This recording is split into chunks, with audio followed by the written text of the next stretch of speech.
وإلى مدين أخاهم شعيبا قال يا قوم اعبدوا الله ما لكم من إله غيره ولا تنقصوا المكيال والميزان إني أراكم بخير وإني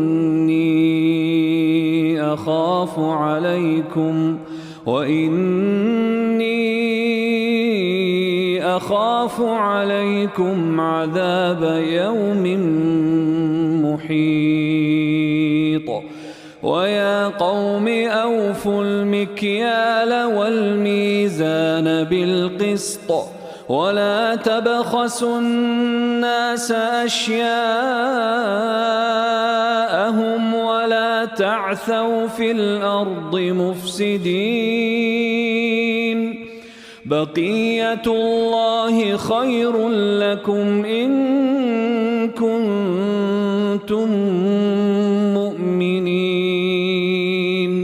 وما أنا عليكم بحفيظ قالوا يا شعيب أصلاتك تأمرك أن نترك ما يعبد آباؤنا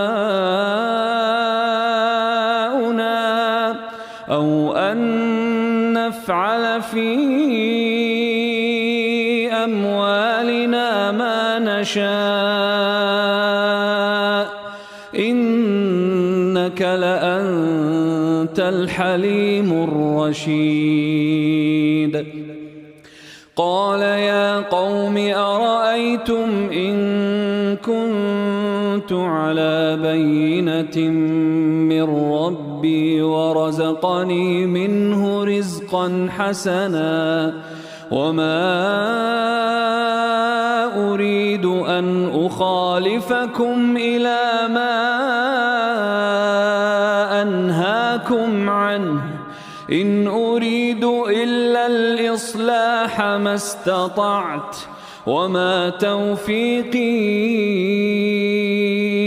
إلا بالله عليه توكلت وإليه أنيب ويا قوم لا يجرمنكم شقاقي أن يصيبكم مثل ما أصاب قوم نوح أو قوم هود أو قوم صالح وما قوم لوط منكم ببعيد واستغفروا ربكم ثم توبوا إليه إن ربي رحيم ودود قالوا يا شعيب ما نفقه كثيرا مما تقول وإنا لنراك فينا ضعيفا ولولا رهطك لرجمناك وما أنت علينا بعزيز